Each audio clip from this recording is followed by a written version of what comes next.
जब एक लड़की, चाहे वो बेटी के रूप में हो या फिर बहन के रूप में हो, बड़ी हो जाती है, जवान हो जाती है, तो कहीं ना कहीं इसके माँ बाप को, इसके बहन भाई को फिक्र होने लगती है कि अब हमारी बेटी जवान हो गई है, लिहाजा इसकी शादी करनी चाहिए। वहीं दूसरी ओर जब ये जवानी में कदम रखती है तो इसका भी एक ख्वाब होता है, चाहे वो बेटी के रूप में हो या बहन के रूप में हो, वो एक ख्वाब देखती है कि मैं भी किसी के नाम का अपनी मांग में सिंदूर लगाऊंगी, मैं भी फेरे लूँगी, मैं भी शादी रचाऊंगी, मैं भी निकाह करूंगी।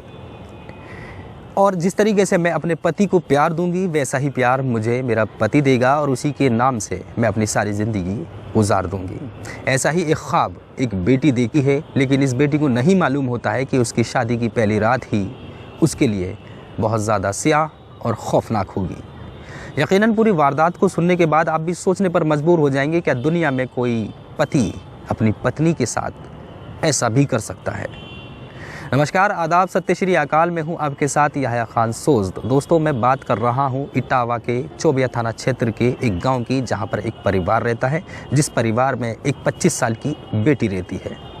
इस बेटी के माँ बाप बहुत ज़्यादा चिंतित होते हैं कि हमारी बेटी शादी के लायक हो चुकी है, लिहाजा हम इसका रिश्ता ढूंढेंगे, अच्छा रिश्ता मिलेगा तो इसकी शादी कर देंगे।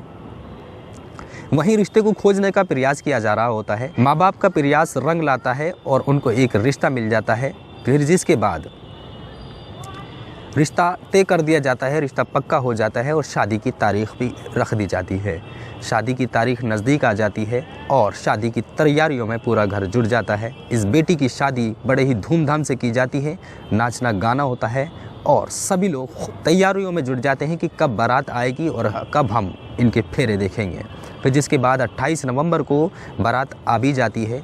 इनकी बड़े ही अच्छे से बड़ों की दुआओं से शादी कर दी जाती है। फिर जिसके बाद ये बेटी अपनी माँ से जुदा होती है तो फूट फूट कर रो रही होती है। फिर जिसके बाद इस बेटी को जुदा कर दिया जाता है, इसे विदा कर दिया जाता है। ये बेटी अपने माता पिता से विदा होकर अपनी ससुराल पहुंच जाती है। जैसे ही कमरे में बैठी होती है तो अपने दूल्हे का इंतज़ार कर रही होती है। दूल्हा जैसे ही अंदर आता है तो वो कहती है कि मुझे शायद थकन हो रही है और मेरे सर में भी बहुत ज़्यादा दर्द हो रहा है, लिहाजा आप मुझे एक टेबलेट दे दीजिए, जिस टेबलेट को मैं खा लूँ और मेरा सर का दर्द भी ठीक हो जाए। फिर जिसके बाद इस बेटी को टेबलेट खिला दी जाती है। ये दूल्हा अपने हाथों से उसको टेबलेट खिलाता है और अपने ही हाथों से पानी पिलाता है। फिर जिसके बाद इस बेटी का अपने घर वालों के पास सुबह में फ़ोन पहुंचता है, यानी 29 नवंबर को फ़ोन पहुंचता है और वो रो रो कर अपने माता पिता से कहती है कि आप मेरे पास आ जाओ, मेरे पास आ जाओ। इसी बीच इस बेटी के और इसके पति के बीच में आपस में झगड़ा हो रहा होता है, इसे मारा जा रहा होता है, इसे पीटा जा रहा होता है। फिर जिसके बाद ये बेटी अपने माँ बाप का इंतज़ार करती है और इसको मार पीट कर घर से बाहर निकाला जा रहा होता है। ये बेटी कहती है कि जब तक मेरे माँ बाप नहीं आ जाएंगे मैं यहाँ से बिल्कुल नहीं जाऊंगी।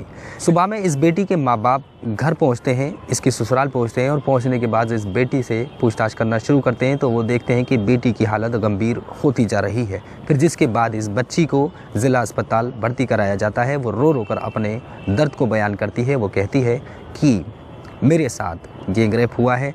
मैंने देखा, जब मैं सुबह में उठी हूँ तो मेरे पास 2 अनजान व्यक्ति थे और मेरे पति भी उसी कमरे में मौजूद थे, लेकिन वो मेरे साथ अजीब हरकत कर रहे थे, जिस पर मैंने अपने पति पर चिल्लाया और पूछा कि आखिर मेरे साथ क्या हो रहा है। फिर उसके बाद उन्होंने मेरे साथ मारपीट शुरू कर दी, मुझे मारना शुरू कर दिया। फिर जिसके बाद मुझे घर से निकालने की कोशिश की, लेकिन मैं ज़िद पर अड़ गई, जब तक मेरे माँ बाप नहीं आएंगे मैं इस घर से नहीं जाने वाली हूँ।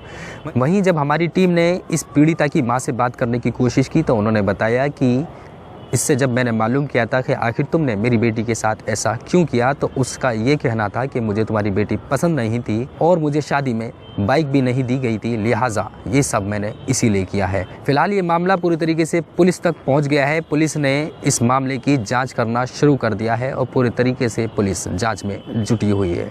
दोस्तों, अब आप हमें कमेंट सेक्शन में कमेंट कर बताइएगा कि आखिर आप ऐसे पति पर क्या कहना चाहते हैं जिसने अपनी पत्नी की इज्जत को, आबरू को किसी दूसरे को परोस दिया, दूसरे के हाथ में अपनी पत्नी की इज्जत को दे दिया।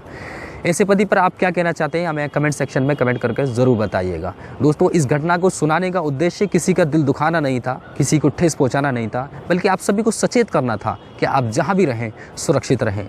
इसी के साथ मैं याह्या खान सोज़ आपसे इजाज़त लेता हूँ। मैं फिर से हाजिर रहूँगा किसी सच्ची घटना के साथ, किसी सच्ची कहानी के साथ। मैं उम्मीद करता हूँ कि आप सुरक्षित रहेंगे, सावधान रहेंगे। नमस्कार, आदाब, सत्य श्री अकाल, जय हिंद, जय भारत।